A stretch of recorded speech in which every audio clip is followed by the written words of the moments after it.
Hello everyone and welcome to Stefan's podcast, the podcast for everything Japanese news and what's going on in my little island here. I hope you're having an absolutely fantastic day, and let's jump straight into the news stories from Japan. The first news story coming from Japan is dentists in Japan think they may have found a way at growing teeth. That's right, teeth can actually grow back. I was amazed. So they have found this cream that if you rub onto your gums, it's said to bring out new teeth. They have tested this on mammals, and so far it's worked. They've tested it on mice and dogs, and so far the test results are very good. They are starting human trials on it now, and then they're going to move on to children. The test that they're running at the moment is for children whose teeth just haven't grown for whatever reason, and they're trying to see if they rub it on if the teeth will grow down. Once that test is successful, they said that they're then going to try and test it on adults who have lost their teeth through like sports, cavities, things like that. And can you imagine what life is going to be like if you can grow all new teeth? This is amazing, some really cool science. And once they manage to get teeth right, because these are like little bones, how long until you can start growing limbs back? This is absolutely amazing stuff, and I cannot wait to see it in the real world. This is super cool, right? Absolutely amazing, Japan. Good job, great news story. And the next story to come out of Japan is AI. Everyone uses AI nowadays, whether it's ChatGPT, Midjourney for images, whatever you use it for. But now, baseball games are being recorded with AI. So what they're doing is setting up 3 cameras in 3 different positions. One camera is right behind the pitcher, another one is a widescreen of the whole field, and then another one is kind of behind the batter so that you get the 3 points of view. And AI is going to switch between the stuff, and I think this is fantastic for lower levels of sports leagues where they don't have enough money to have someone, constantly recording, uploading, doing all this stuff. They can just set it to AI and then bang, bang, bang, you can watch all these different sports. This is amazing stuff, especially when you get into let's say you're talking your below League 2s in football, your low league baseball teams, your high school baseball teams. I think this is great. I absolutely love this stuff. I love when AI does really cool stuff. I personally am on the AI train for maybe 9 out of 10 things. I think it's very good.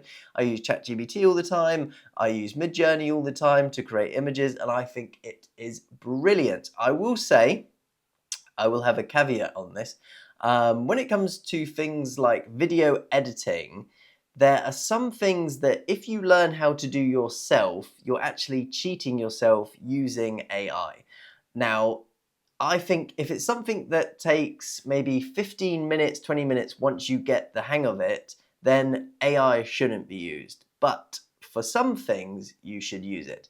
So I was looking at this new technique on how to get an image, a still photo, and turn it into like a movie. So you crop different layers of it and then punch in with the camera. And there's lots of AI services which do it for you. And then I was looking online, I was like, oh, this isn't actually that difficult, and if I do it myself, I have much more control over the things that I can do, and I don't have to pay for a service. So at the moment, I am slowly in the process of learning that, and I cannot wait to do it. There are some things which no amount of time can get up for. So let's say Midjourney.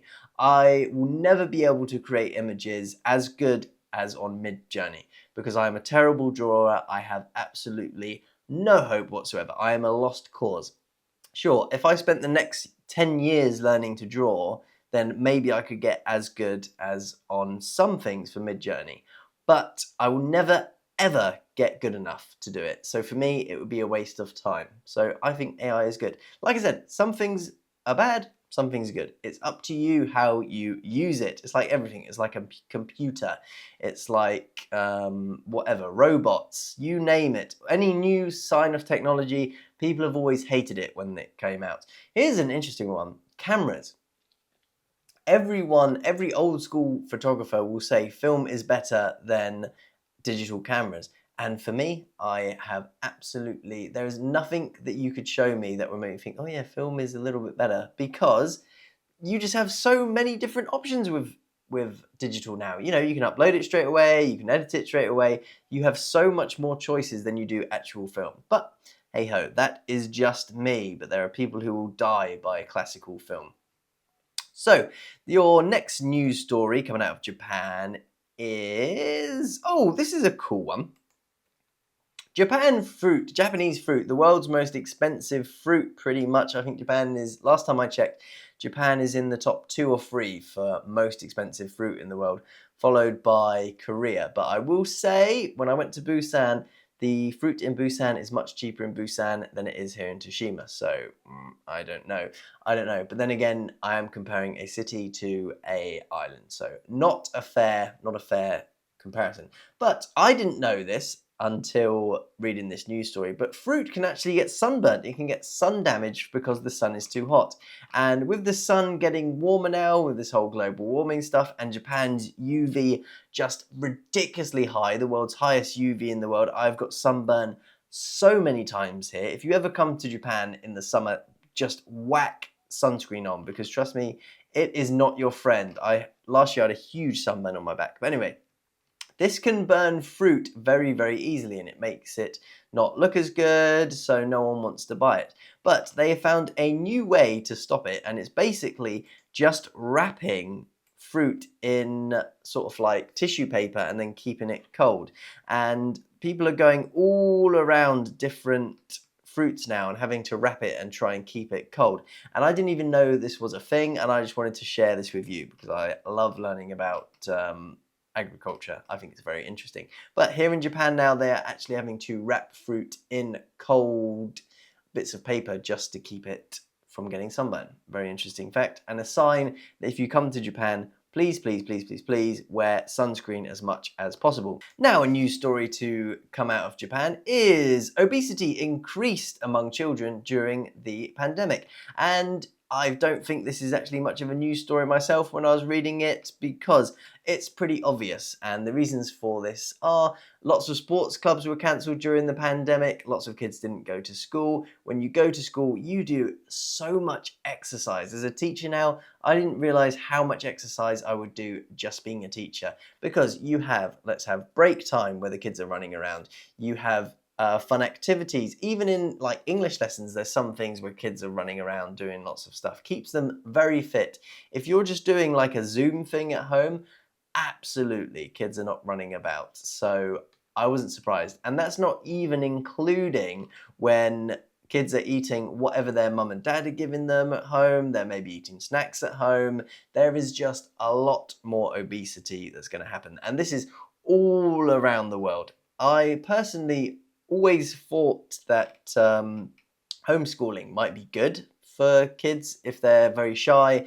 For whatever reason, they don't want to go to school, but you cannot get the physical education sitting at home doing class in front of a computer as you can in school, and you also lose that social stuff that is very, very important with school.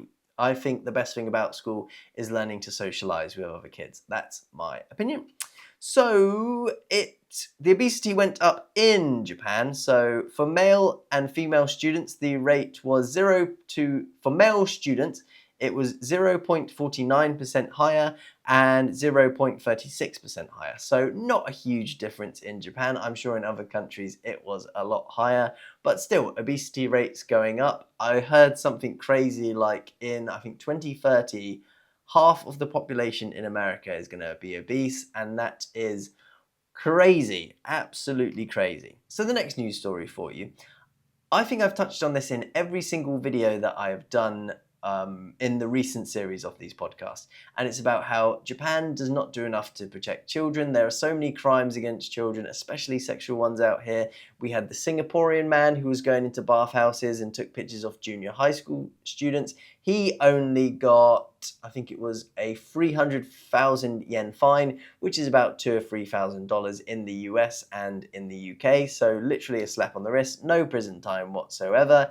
There's creepy teachers who go around and start making advances on students, which is disgusting. And I didn't even realize this until reading this story, because when I moved out here and had to teach, I actually had to do a DBS. I had an international DBS done for Japan, and I had to have a regular one, but that was for another job in the UK.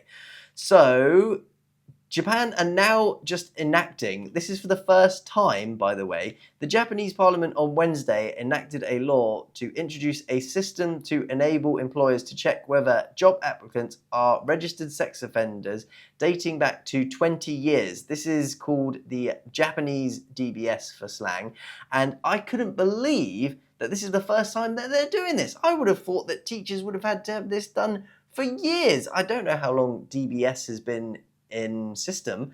I at least know in the UK it's got to be 10, 15 years old, because I've always heard about it when I was younger. I think even there was one job that I applied for straight out of college. I didn't get the job, but I saw if I was successful, I would have had to have a DBS check. But this is crazy. How can Japan be so behind with all this stuff? Sometimes I see it and I just go, oh, really, Japan? Really? You haven't done this yet? Come on, let's speed this up, speed this up.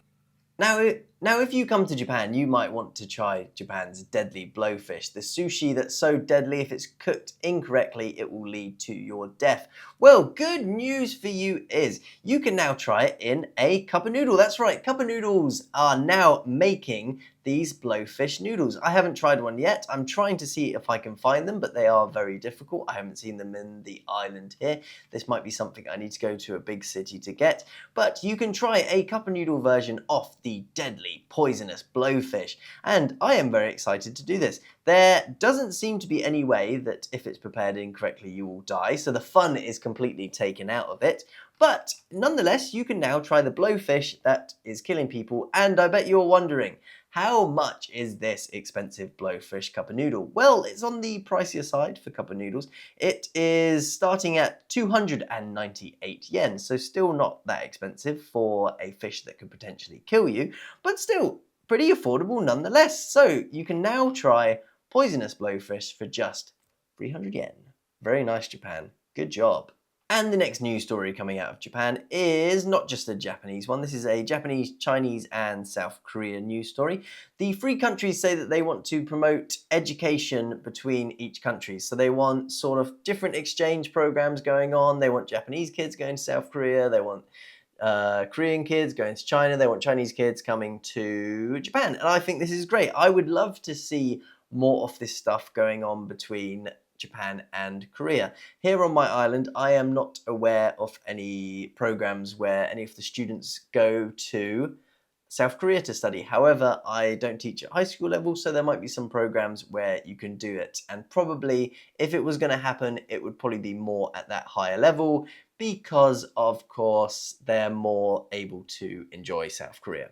But I haven't seen any here, I haven't heard anyone, so I think this is great. I would love to see the two nations having more education stuff going between them, more trips to each other, learning about each different countries. I think this is cool, really, really good stuff, and I hope that Japan do it.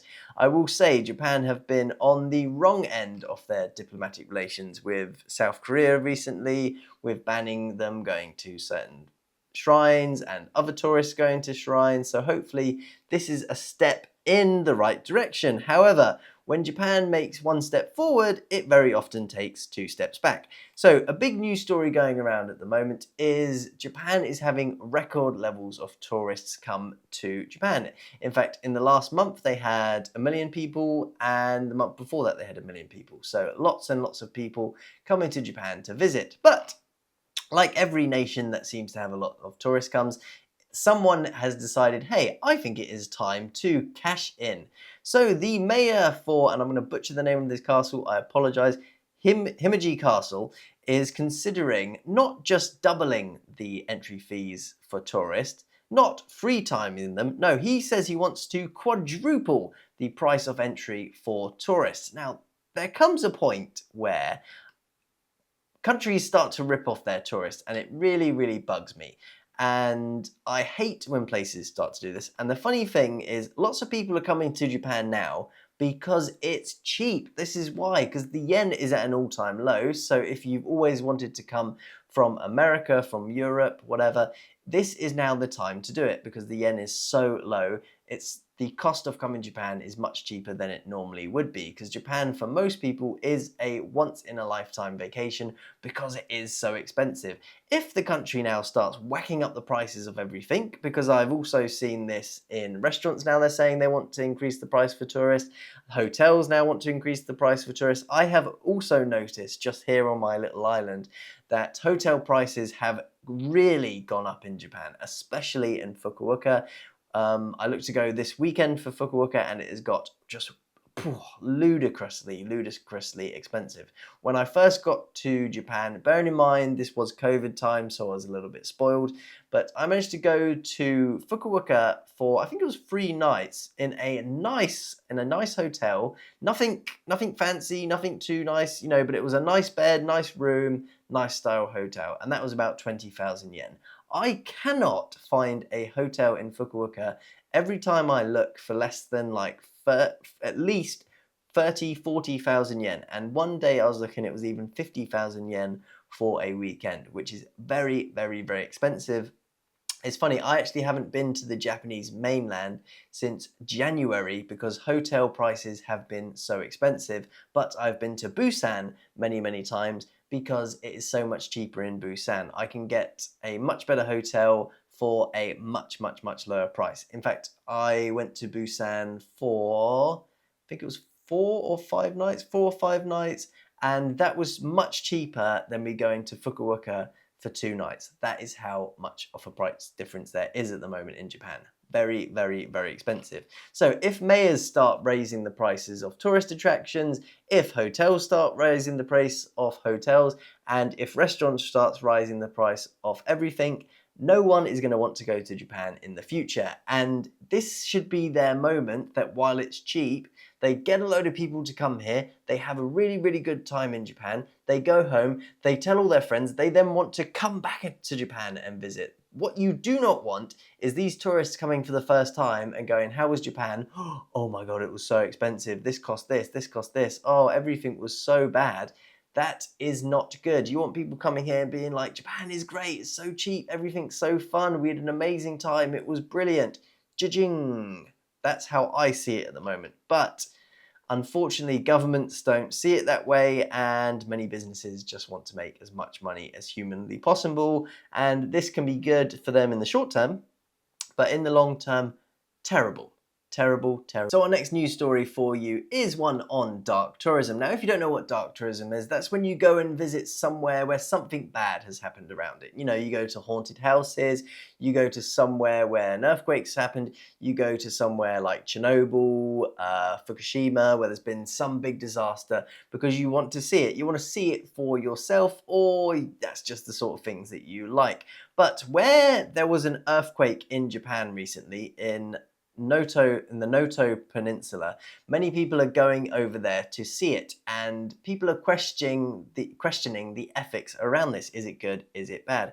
For many people, they've said that it's good because you go, you stay in a hotel, you eat at restaurants, things like that. Good for the economy. But for other people, they see it as kind of like a weird thing. They don't like you doing it. They don't want you taking pictures of their town that's just been damaged by this big earthquake.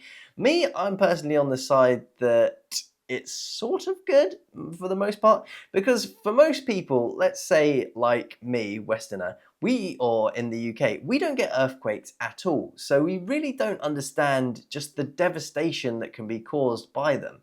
So by going to somewhere like this Noto Peninsula, seeing an earthquake for first time, learning about it, learning about the damage that it causes, what happens to the families and stuff, it's very, very interesting for us because we just don't have them. We're not affected by them, and we get to learn all about the Japanese culture and why they have so much earthquake prevention stuff. Very, very interesting. But some Japanese people don't like it. They say it's not nice to have people looking at them, especially, I can understand this. You've just had an earthquake coming. You don't want to have some obnoxious tourists coming around taking photos. I totally understand it. But there is a good side and a downside to it.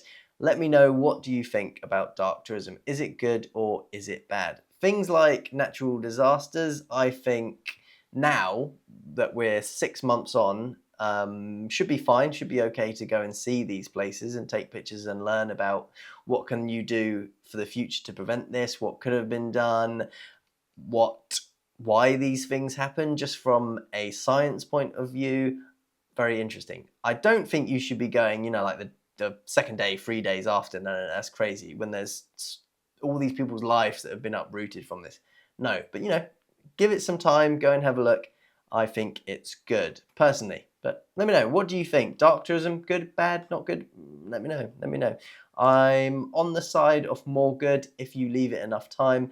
And like everywhere you go, if you're respectful and listen to the people who live there. And the final news story that I'm going to talk to you today is about Japanese food waste. So there is a lot of food waste in Japan, especially in some of the convenience stores. They were saying that thousands and thousands of sushi rolls get thrown away every day. On my island, I will say I don't see this so much because we only have 2 convenience stores, and pretty much towards the end of the day, they are very, very bare. And in the supermarket here on the island, it's especially bare. You go there, I go sometimes 6, 7 o'clock. All the sushi's gone. There's just a couple of 1 or 2 left. They're the ones that are deformed. They don't look very good. They don't look very tasty. No one wants to eat them. So for here we don't get it. I will say in Tokyo, probably a little bit more of a problem because most of the times that I go there, there is always sushi on there. So they're very, very good. But they're saying especially in Setsuban or Setsuban. Trying to think how they say it. But there's this one time once a year in Japan that they do this setsuban, which is a long sushi roll that isn't chopped up. And oh my God, it is delicious. The best thing that you can ever eat. And on that night, apparently almost 1 million sushi rolls are thrown away because they try and make so much for all of Japan. And sometimes people don't eat them and they have to throw them away. And a lot of these convenience stores don't give to food banks. Some of them might have a food bank donation point in their store, but they themselves don't actually donate to it. So you have to, I think, sort of buy it and then put it in the donation pot is how it works. This isn't good. I always think if you're throwing food away, you should try and donate it. There was another option in the UK, and I cannot for the life of me remember what this app is called. I think, Too Good To Go. Too Good To Go. So this was a great app in the UK. So convenience stores, petrol stations, co-ops, Tesco's, whatever. At the end of the day, they would make these mystery bags up. So they would have all these food that was about to expire and they would put it into a bag and you could basically pay for it. So say Tesco, they would set a price for a bag, £4.99, and it would be a mystery, whatever you could get in it. And me and my previous girlfriend at the time, we used to do this all the time. At the end of the day, it would be like 9:30, 10 o'clock, and you could go and pick up these mystery bags, and sometimes you got some really, really good stuff. I remember us being in Reading once and being like, oh, let's give it a try. I think the bag was like £3. We got like pizza, we got some fruit, we got loads of really good stuff, and we got well worth our money. Towards the end, they started to not get so good. I don't know why, if people just weren't putting good things. Sometimes you get lucky, sometimes you don't. But I would love to see Japan do this sort of system where you do like a Too Good To Go. So for 100 yen, 200 yen, after 9, 10 o'clock, people could come, get these mystery bags and be like, oh, this is good. The funny thing is, we would sometimes just get mystery stuff and we would get weird vegetables, weird fruits, and then we would learn how to cook with this fruit that we wouldn't ordinarily buy.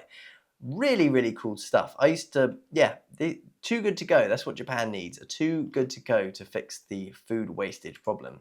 That would fix all of it. Because imagine on Setsubo Day, you just have like all these nice food waste packages that people would go eat loads of setsuban. Brilliant. Wouldn't fix all of the food wastage, no, but it would dent it a little bit and the stores could make some money from it. And personally, I loved Too Good To Go. Really fun app. Oh yes, that was another thing. And restaurants used to have it as well. So you could get on Too Good To Go the restaurant's closing in like an hour. They've got some chicken chow mein left. They've got this left. They've got that. And they would give you a meal at discount prices. And what we found was our local takeaways that we'd be going to anyway would have these, and 9 out of 10 times we would get a very good takeaway at the end of the day, which we would have got anyway for a much discount price. So too good to go. I cannot recommend enough. That was very, very good. I will say, like I said, towards the end, when I left the UK, it wasn't getting as good. I haven't been in the UK now for 2 years now, so it could be even worse. So have a try. Too good to go. Good food thing, very fun, very nice. But that is going to be the end for the podcast today. Thank you very much for watching. Have an absolutely fantastic rest of your day, and I will see you in the next video on Tuesday. Have a great day. Thanks for watching. Goodbye.